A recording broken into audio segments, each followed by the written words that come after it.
Nous vous souhaitons la bienvenue au nom de M. Cheikh Fita, de toutes les associations, et au nom du sénateur M.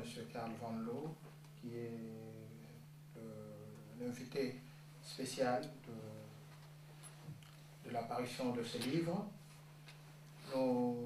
Il est 15 heures passées, nous allons directement commencer. En ma qualité de président de Congo Lobbying, désirons dire un petit mot avant de pouvoir commencer, vous donner le programme de cet après-midi.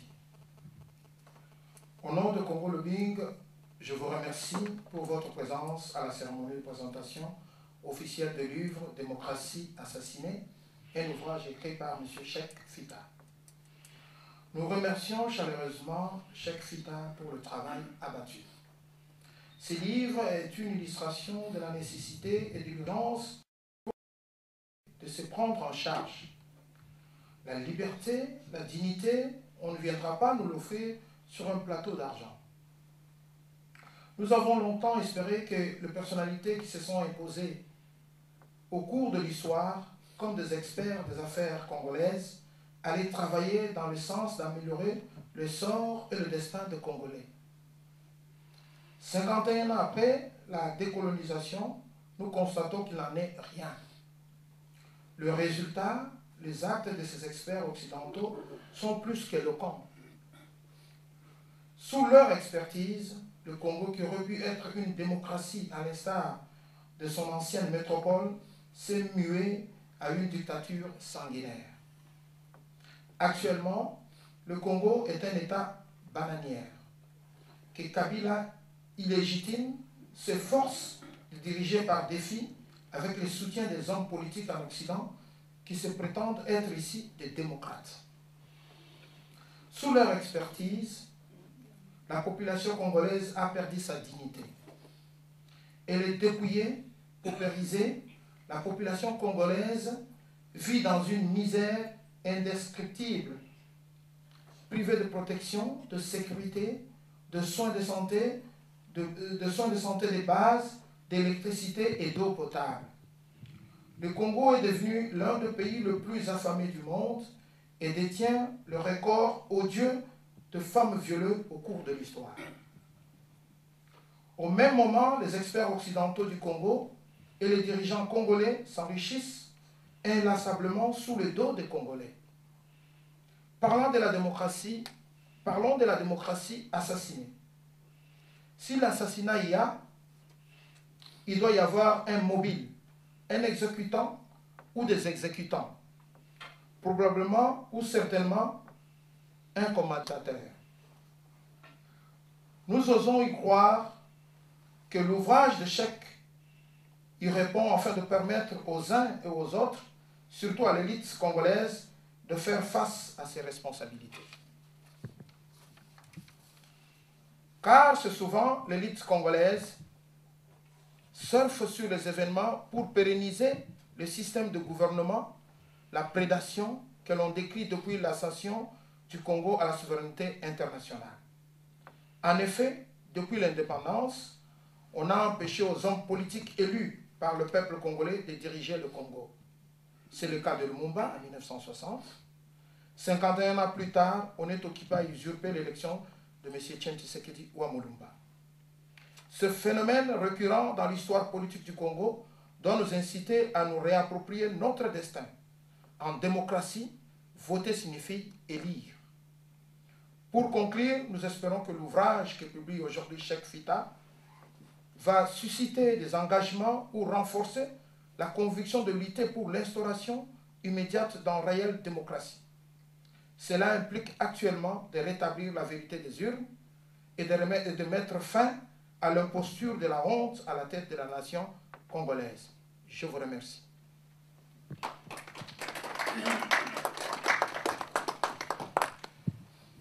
Et là, comme nous sommes là, nous allons directement faire appel encore à un homme, parce que je sais que nous sommes là, parce que nous allons baptiser ce livre de Cheikh Fita, que je vous présente déjà. Et avant tout, je vous dis que le livre est déjà là. Il est sorti aujourd'hui, normalement, c'est aujourd'hui qu'il est sorti. Donc, la démocratie assassinée. Et nous allons un peu parler, parce qu'aujourd'hui on ne va pas faire une conférence de presse, mais on aura le temps quand même de... Il va nous parler dans quelles conditions est-ce qu'il a travaillé, comment il a fait, pourquoi ça, en ce moment ici. Mais là, je voulais vous présenter quelqu'un, je vais inviter quelqu'un qui va venir prendre la parole ici pour un peu... Il va nous parler de la démocratie. Il va pousser un cri, comme il m'a dit. Il va pousser un cri quand même sur la démocratie. C'est un Européen. Je vais appeler M. Daniel Otto, qui est humaniste, défenseur de droits humains, agent de développement. Il va venir ici nous parler vraiment de la démocratie. Monsieur Daniel, vous pouvez venir. De façon au scalpel, hein, donc la problématique de la démocratie au niveau général, donc un concept général. Bon, je me présente, je suis président d'une SBL qui s'appelle Alliance citoyenne pour la République démocratique du Congo, dont fait partie M. Chekfita et M. Laurent Deken, ce sont des signataires à la base. Bon, en 5 mots, hein, quel est notre objectif? C'est finalement vivre dans un monde harmonieux. Je synthétise, mais ça c'est la finalité. Alors bien, la démocratie, c'est quoi? Ben, à la source, c'est un concept qui tombe de soi. Hein, vu que l'homme est un animal sociable par essence, social, hein, donc forcément vivre en groupe, ça implique des relations de hiérarchie. Et cette hiérarchie, en fait, quand on dit tout pouvoir au peuple, c'est vrai à la base. Hein, mais forcément, il y a une représentativité qui s'instaure. Hein, et le pouvoir du peuple se dilue, hein, à l'instar des droits humains. Bah, au niveau du concept, finalement, bah, qui est représenté là-dedans? Bon, bah, au départ, c'était essentiellement les hommes, hein, vu qu'on a exclu. Dès le départ, les femmes n'avaient pas le droit à la parole. Il n'y a pas si longtemps que les femmes ont droit de vote, ce genre de choses. On peut considérer qu'effectivement, 85% des gens sont des gens qui sont formatés. Hein, on est formaté pour des raisons très simples. Il y a les parents, la scolarité, l'environnement, la morale et la religion qui nous formatent. Donc tous ces gens sont des suiveurs par substance. Dans les 15% qui restent, ben, finalement, quand on voit tous les gens qui sont des négativistes, etc., il ne reste plus grand-chose pour faire tourner la machine véritablement et pour orienter. À mon avis, il y a 2 à 3% de gens qui sont capables de mobiliser et d'avancer pour faire passer des idées et faire finalement promouvoir le progrès, je pense. Donc, à mon avis, et c'est une réalité, l'art de la politique, donc, consiste à maintenir ce statu quo des 85% de gens passifs, qui sont quelque part des clients, hein, et à contrôler et canaliser les 15% de gens insoumis, hein, qui sont des gens qui dérangent un peu. Bon. Un politicien est d'autant plus performant qu'il est doué pour maîtriser tous ces paramètres. Hein. D'où, pour moi, la politique est devenue, qu'on le veuille ou non, c'est un peu une manipulation, hein, c'est l'art de mobiliser les masses. Alors, si je passe au niveau, effectivement, démocratie, au niveau de l'Europe, vous considérez qu'il n'y a pas grand-chose comme démocratie. Elodie Rupert, dans son discours, l'a constaté à l'ULB, son discours inaugural, l'a constaté, il a relevé, et il a dit qu'on n'était pas un exemple de démocratie, étant donné qu'une majorité d'États considère l'Europe surtout comme un grand marché, de manière générale. Donc, l'intérêt des pays prévaut sur l'intérêt collectif. Et ça, c'est un peu inquiétant. Dans ce contexte, effectivement, il est difficile d'imaginer une Europe vraiment sociale. Bon. Alors, j'en passe maintenant, hein, c'est la deuxième partie, au cas de la Belgique, puisque ça, c'est quand même ce que je connais. Je dirais la Belgique un peu moins bien, la Wallonie un peu mieux. Hein. Donc, je dis que la Belgique étant... C'est le pays, comme on l'a dit, un peu du Middelmartiget, qui est un terme typiquement belge. Hein, bon. Donc c'est un peu un système démocratique un peu caviardé, c'est un peu hypocrite. Alors, donc, pour moi, dans ce contexte, la Wallonie court à la catastrophe. Et il est important qu'un travail de conscientisation intervienne. Et là, je compte un peu sur les relais au niveau de la presse, etc. Pour moi, c'est indispensable et urgent. Voilà, et j'en ai fini.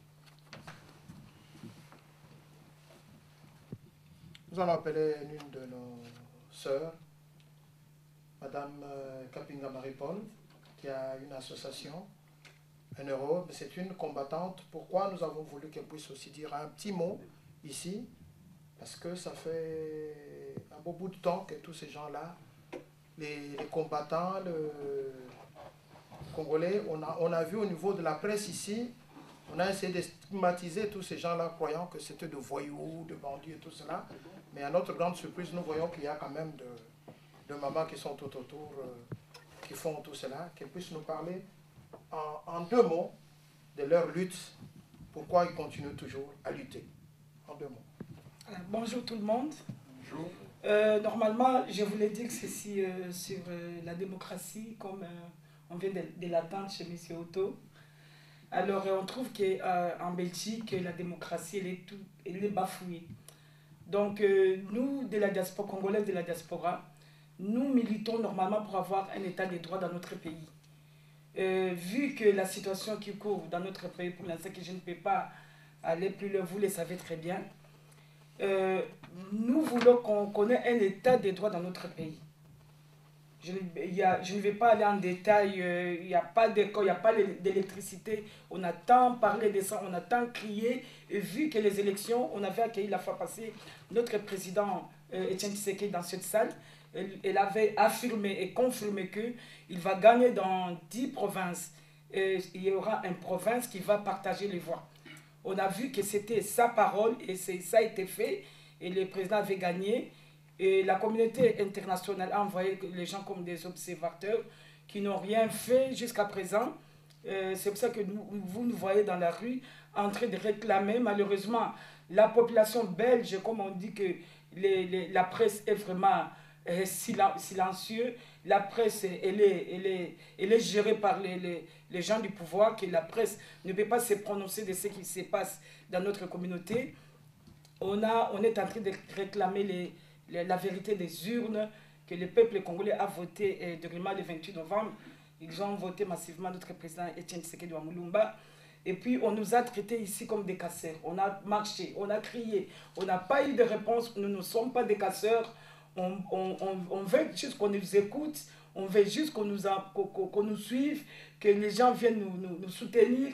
On voit que la population belge même, quand on marche, ils nous disent et vous marchez, nous ne savons même pas pourquoi vous marchez. Cela veut dire que même les séquences passées sur les chaînes belges, c'est juste quelques secondes de ce qu'on est en train de faire, faire la réclamation. Alors on trouve ça que vraiment, ce n'est pas digne d'être un pays qui est en démocratie. On veut que la Belgique nous laisse un peu le temps et la communauté internationale nous laisse un peu vivre, que les peuples congolais puissent courir dans un état de droit qu'on est en train de chercher. On veut être comme tous les gens qui sont libres dans leur pays, même au niveau de la presse, au niveau de la vie de la communauté. Alors c'est ce qu'on veut. On veut qu'on nous aide parce que la Belgique, en tant que pays colonisateur, il ferme les yeux sur tout ce qui se passe au Congo. Là, on est là, je peux aller, voilà, je coupe, voilà. On ne va pas s'arrêter jusqu'ici, on continue toujours à militer, on va réclamer toujours la vérité des urnes jusqu'à ce qu'on nous trouve, ce que nous, le peuple, on a élu, ce qu'on a voté. On attend toujours cette réponse-là. Je vous remercie.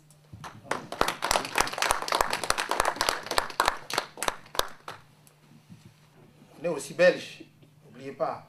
Mais je crois que, je crois que nous devons dire les choses réellement. On ne va pas mettre tout le monde dans la presse, dans le même sac. Il y a le flamand, je ne dis pas, je ne suis pas avocat de flamand, bien que je vis en Flandre, mais la presse flamande a toujours fait ce travail-là. Nous avons un de journalistes que nous sommes, que la République démocratique, le nouveau Congo sera reconnaissant de cet homme-là. M. Peter, qui n'appelle depuis le premier jour, a toujours dit la vérité. Il est toujours resté impartial.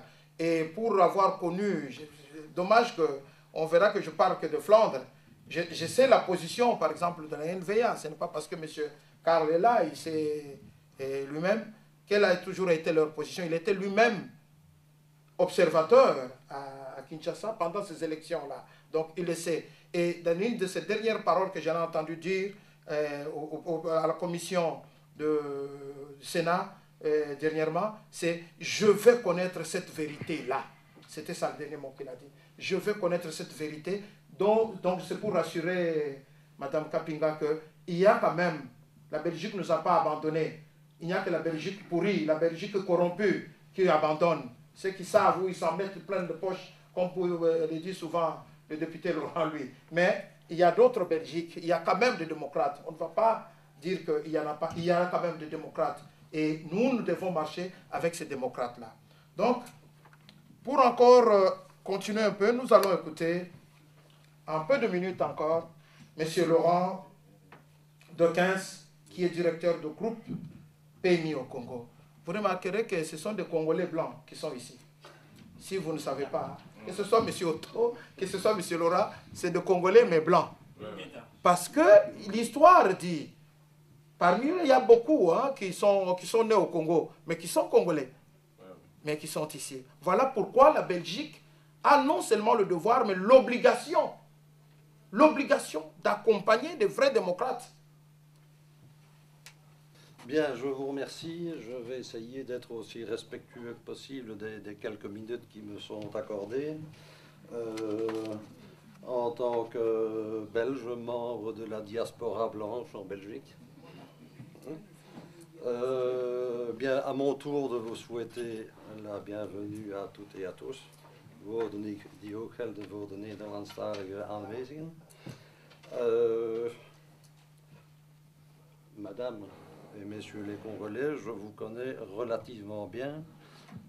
J'ai eu la chance de naître dans votre beau pays et j'ai la chance d'y retourner fréquemment. Je viens d'ailleurs d'en revenir assez récemment.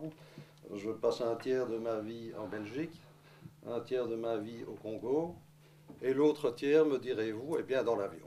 Mon propos est d'essayer de faire, et pas de parler de la démocratie, mais simplement de collaborer à ce qu'elle soit partie intégrante des réalités de tout le monde, tant en Belgique qu'au Congo, puisque je le répète, j'y passe un tiers de mon temps. Alors, faire la démocratie, plutôt que d'en parler, en ce qui me concerne personnellement, ben, ça consiste à avoir des activités professionnelles dans lesquelles je crois, au Congo notamment. Ça consiste également à collaborer avec Daniel Otto à la possible concrétisation d'un projet qui est un projet à vocation purement sociale et agro-pastorale, qui est de collaborer, disais-je, à la réussite et au développement d'une ASBL de droit belge et qui s'appelle ACRDC pour Alliance citoyenne pour la République démocratique du Congo. Il s'agit, en tant que structure, de concevoir, de piloter, d'organiser et de co-organiser des projets de ferme-école, ce qui correspond à une des réalités que les Congolais du Congo vivent tous les jours. On y a fait allusion tout à l'heure. Le Congo vit dans un état de délabrement et de pauvreté qui sont relativement criants. Et une des réalités que rencontre le peuple là-bas, eh bien, ce sont des réalités purement alimentaires. Ce qui fait partie des grands paradoxes de votre pays que j'aime beaucoup, je le répète. Vous avez un pays énorme. Pour ceux qui ne le savent pas, le Congo, c'est environ 77 fois la surface de la petite Belgique. D'accord ? La plus petite province, à part la ville-province de Kinshasa, c'est la province du Bas-Congo qui est l'équivalent de 2 fois la Belgique, dont vous avez un pays énorme. aux ressources absolument infinies, vous le savez mieux que moi. On parlait tout à l'heure d'électricité, pour ne parler que de ce problème-là. C'est vrai que si vous voulez de l'électricité au Congo, eh ben, il vaut mieux investir dans un bon groupe électrogène, vous le savez aussi, mais le Congo détient à lui seul 13% des réserves hydroélectriques mondiales.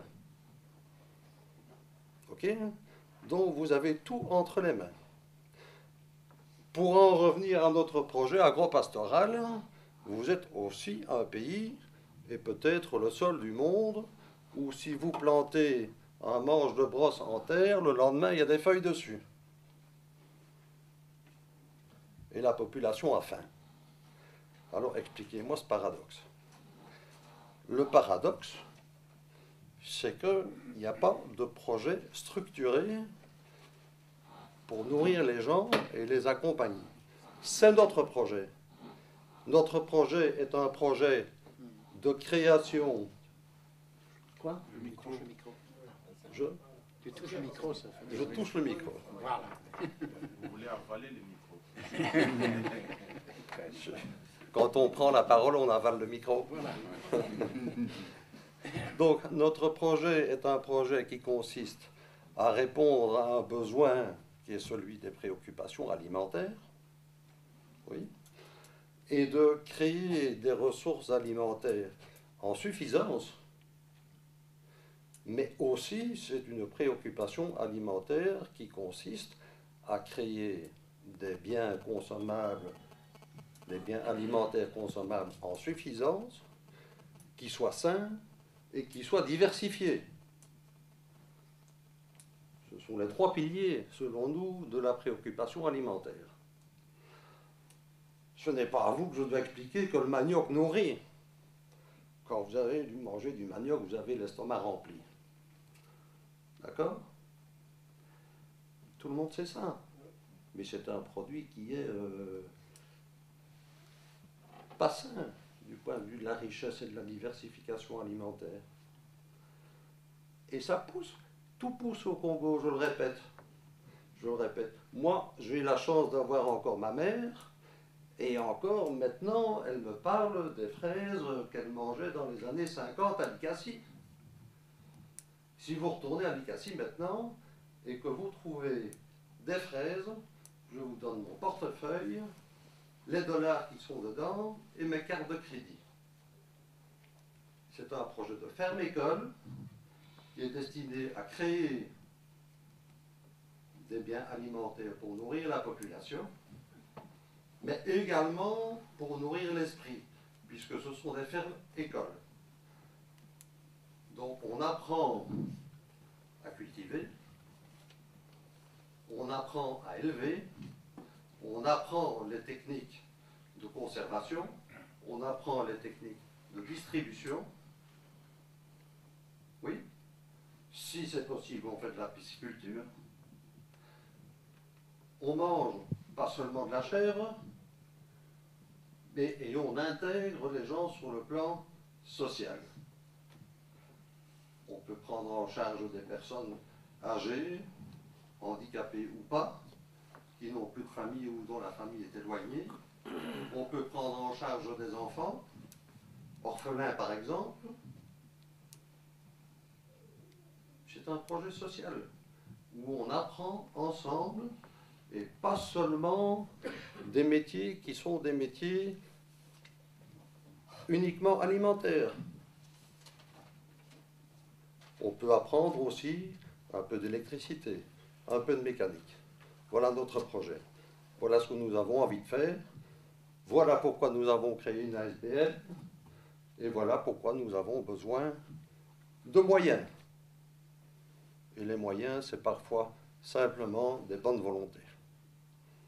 Il y a beaucoup de terres inexploitées ou mal exploitées au Congo, dont personne ne fait rien.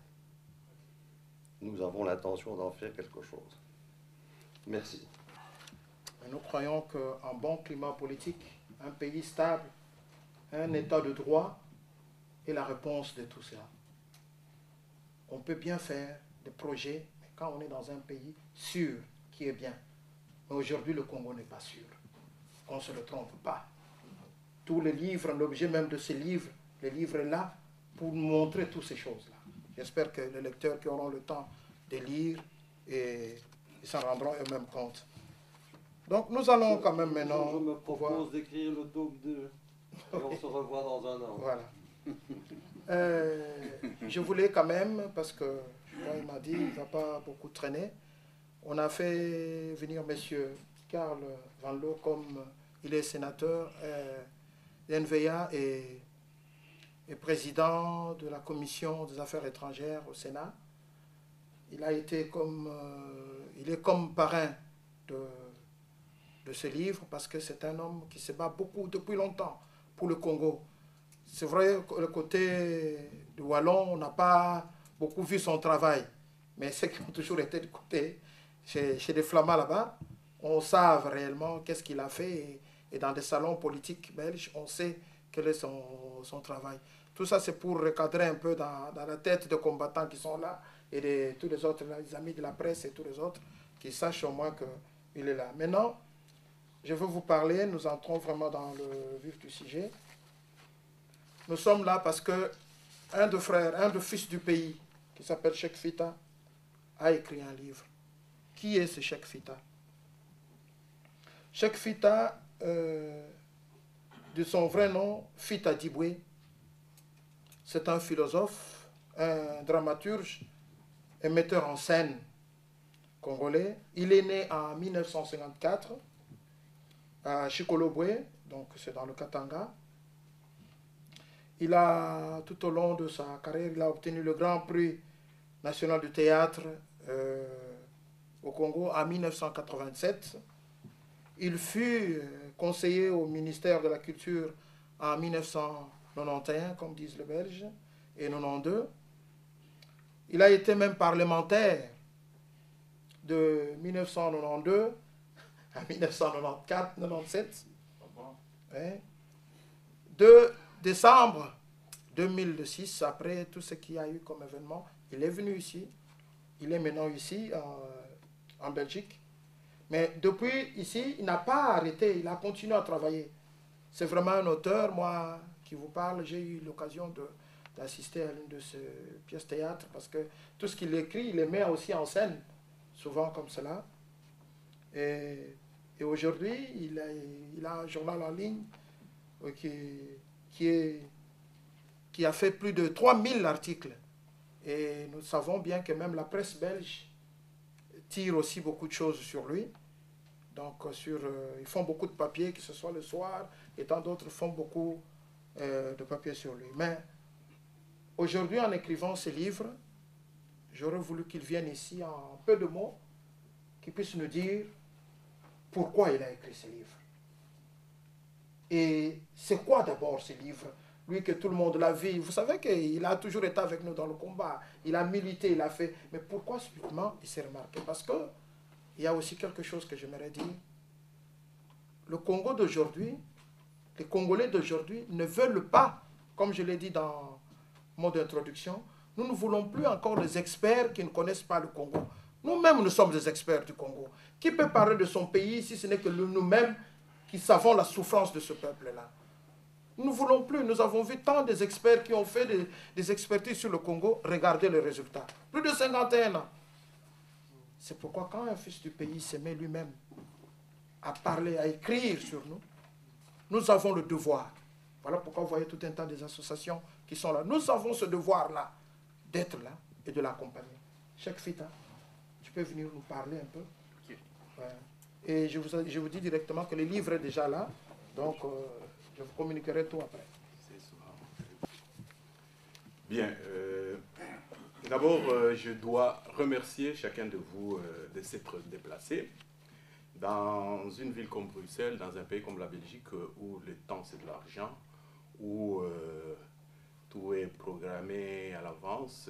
Donc, voir des gens qui arrêtent tout ce qu'ils ont à faire pour venir honorer de leur présence quelqu'un, ça mérite de remerciements. Donc, je vous remercie tous. Je remercie le sénateur Karl, qui est là, qui a il est de la commission des affaires étrangères du Sénat, mais les affaires étrangères, ce n'est pas seulement le Congo, hein, c'est le monde entier. Donc, si il nous donne 30 minutes, c'est vraiment beaucoup pour nous. Je remercie également les amis de la presse qui ont tenu à venir nous soutenir. Avant toute chose, je dois vous faire un petit c'est-à-dire, ce livre-ci, une petite confidence, oui, il aurait pu ne pas paraître. J'ai un journal en ligne, comme on a dit, il y a des gens qui passent souvent, j'ai même communiqué, et tout. Et les derniers articles du livre datent du mois de mai, il aurait pu sortir au mois de juin. Et durant longtemps, les gens n'ont pas répondu, parce que moi-même, je n'ai pas des ressources qui me permettent d'imprimer. Et si les gens dans le circuit normal de l'édition, donc ça prend du temps, vous savez, ça va tellement vite dans notre pays qu'il faudrait qu'il y ait des supports écrits. Et quand j'ai lancé la demande, il y a une dame qui a été la première, elle a dit, tiens, moi j'ai fait un premier geste déjà, c'est Madame Kapinga qui est ici. Et ça m'a touché, et après lui, il y a d'autres qui l'ont fait. Il y a M. Harry Mouké, par exemple, qui est là. Il a fait ce geste-là. Il y a... qui ai-je oublié? Il y a Cédric. Il est au fond là-bas. C'est un cinéaste. Il y a Dr Tarsis. C'est qu'il y en a d'autres qui ont dit, Cheikh, tu oublies que nous avons donné quelque chose. Il y a les avocats des Tchèques qui sont présidents. Donc, c'est pour dire que, comme on l'a dit, moi je suis un écrivain de théâtre et metteur en scène. C'est ça en fait mon métier. Je le pratique depuis 1976. Et un jour, je constatais que, en fait, durant longtemps, je vivais de la vente des tickets de mes spectacles. Au fur et à mesure que le temps passait, je constatais qu'il y avait de moins en moins de gens qui venaient. Et les premiers éliminés, c'était qui? Les enfants des fonctionnaires, des enseignants. Ils ne pouvaient plus acheter un ticket de théâtre. Alors je me suis dit, si je ne me bats pas pour ces gens-là, je crève. Et a commencé alors mon combat d'écrire, en dehors du théâtre, d'écrire autre chose que le théâtre. Et de fil à aiguille, bon, on en est arrivé là. Bon, je ne parlerai pas toute ma vie d'écrivain, je parlerai maintenant de ce bouquin. Et de 2003 à 2006, il y a eu un processus électoral, nous avons organisé beaucoup de choses, et puis il y a eu les élections, on a eu les résultats qu'on a eus. Je me suis dit, si nous ne sommes pas parvenus, nous qui pensons, qui croyons à la démocratie, si la démocratie n'a pas pu gagner, c'est qu'il y a un problème. Et parmi les problèmes, j'ai épinglé le problème de la communication. J'ai dit, tiens, je vais faire un journal en ligne et progressivement, donc on va suivre le mandat de 2006 à 2011 de Kabila. Et donc, la plupart des réflexions qui sont là et des articles, enfin, presque tous, ils couvrent cette période-là. Et pourquoi écrire le livre? Parce que c'est bien l'Internet, mais on n'a pas tout le temps Internet. Et le livre reste un média important, donc il faudrait des traces dans l'histoire. On ne peut pas vivre, et puis après 20 ans, on se rend compte qu'il n'y a rien d'écrit.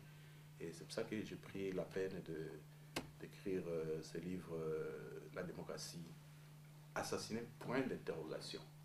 Et pour ceux qui me lisent souvent, ils connaissent mon style. Moi, en tant que philosophe, on nous avait appris ceci, qu'un homme de science, il y a un mot qu'il utilise le plus rarement dans sa vie, et peut-être jamais, c'est le mot « donc ». L'homme de science se pose toujours des questions, des questions, des questions.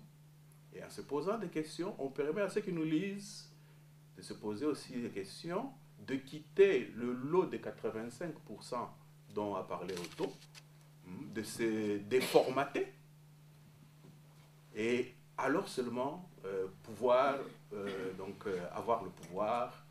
Et si le peuple n'est pas conscient de son pouvoir, nous perdons notre temps.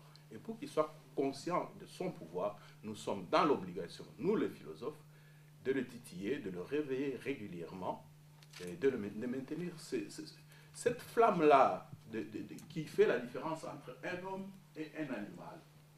Malheureusement, dans nos pays subsahariens, l'homme n'est pas tellement la préoccupation. On préfère qu'on ait un cheptel humain à diriger qu'avoir des gens qui réfléchissent. Et il est de notre devoir à nous les écrivains de dire non, nous sommes tous des hommes. Aucun homme n'est né supérieur à un autre. Alors il n'y a pas de raison qu'un individu ou un groupe d'individus décide du sort des autres, décide de leur vie ou de leur mort, plus de leur mort que de leur vie. Et donc c'est ça, ce devoir-là d'écrivain, ce devoir-là de philosophe que j'ai voulu assumer. Et comme je l'ai dit, je l'ai fait dans des conditions très difficiles. Vous lirez, il y a des coquilles, il y a ceci, cela. Vous savez, le numérique a aussi son désavantage. C'est que quand on fait les copier-coller, il y a des trucs qui disparaissent, qui bougent, etc. C'est après on se rend compte que c'est pas possible. Alors qu'à l'époque de la typographie, donc c'était ça, c'était ça. Donc ça, c'est une première édition. J'espère bien qu'avec votre soutien, si le livre marche, on peut faire une édition donc corrigée, améliorée. On est tous des hommes, aucune œuvre humaine n'est parfaite, et j'assume cela. Mais le plus important, c'était de marquer un point dans l'histoire de notre pays, vu d'ici, vu de l'extérieur. Et donc voilà le petit mot que j'avais, c'était surtout des remerciements. Et donc le livre est là, on va le dédicacer. Et j'aurais bien aimé que le sénateur puisse dire un dernier mot et me permettre de pouvoir alors dédicacer le livre. Ah, et je vous remercie encore une fois.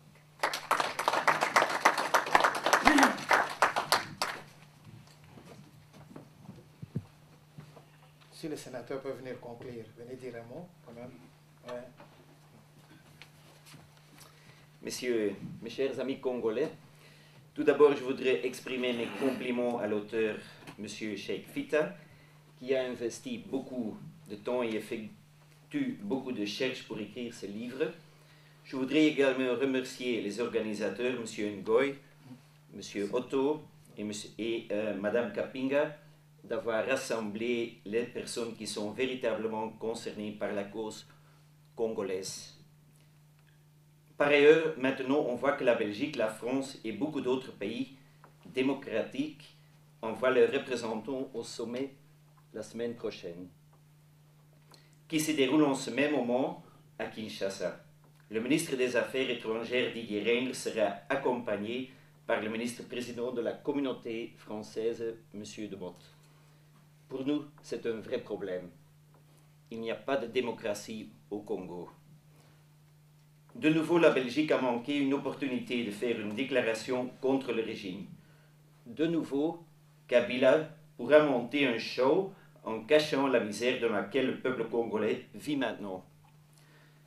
Mesdames et messieurs, j'espère que d'autres pays présents seront tout de même que certains pays présents respecteront une certaine éthique et dénonceront le régime de Kabila. Merci.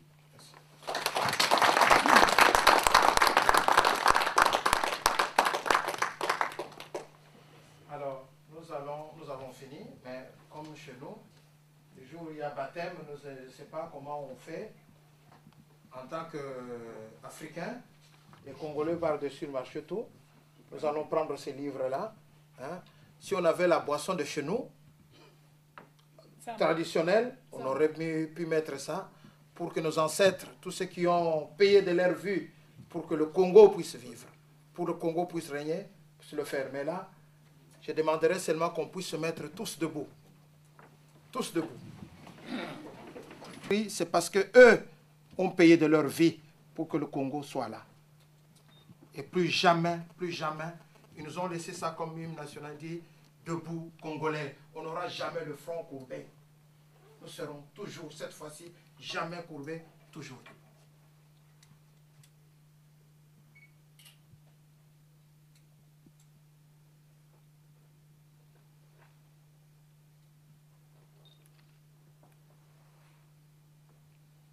Merci.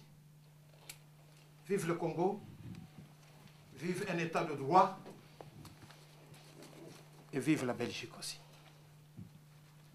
Donc, les livres, donc nous avons fini. Chaque fita va se mettre là-bas.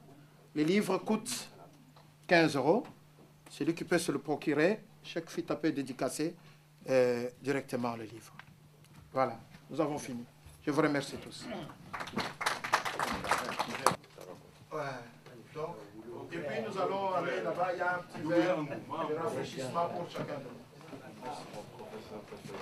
Monsieur l'abbé, est-ce qu'on peut savoir, on peut avoir vos impressions après avoir suivi tout ce qui s'est déroulé à propos de ce livre ici? Mes impressions sont très positives.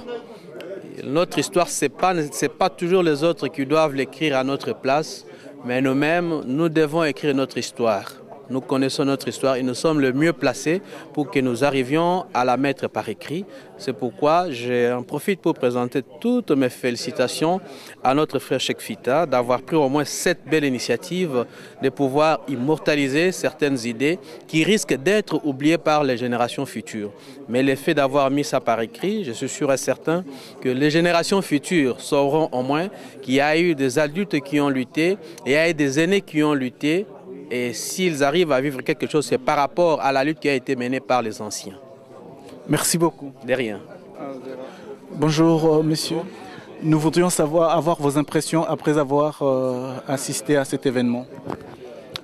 Oui, merci beaucoup pour la parole que vous m'accordez.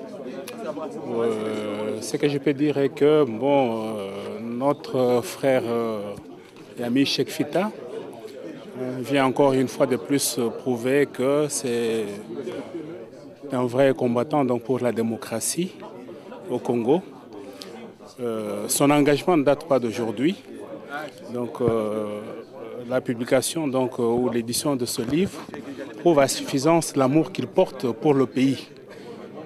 Donc, il est rare, à l'heure actuelle, pendant la crise que nous connaissons au pays, de voir vraiment donc, des Congolais prendre le taureau par le corps, donc décider d'écrire des réalités que certaines, pratiquement donc, comment dirais-je, certains milieux donc au cache ne mettent pas pratiquement donc à vue de façon à ce que les Congolais donc sachent ce qui se passe réellement dans leur pays.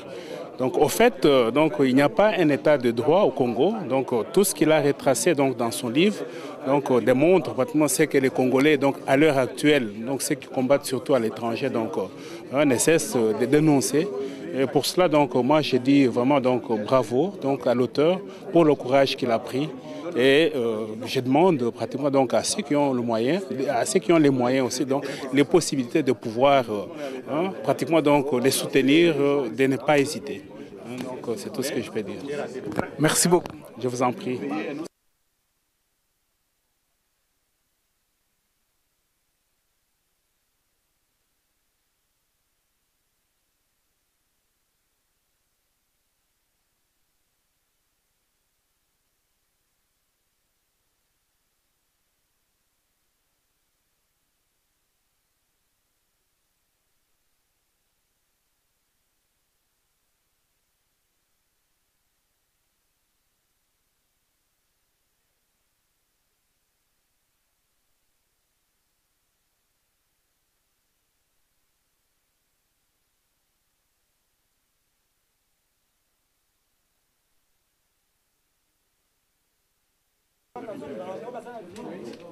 Ah, ça chauffe. Ah, oui, oui.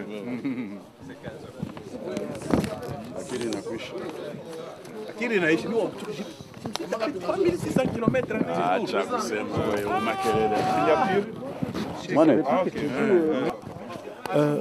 Monsieur le sénateur, nous voudrions avoir vos impressions par rapport à tout ce qui s'est passé ici, un Congolais qui a écrit un livre sur la démocratie au Congo. Mais je trouve ça impressionnant que M. Fita a écrit son livre, c'est très important. Je sais très bien qu'il suit le dossier.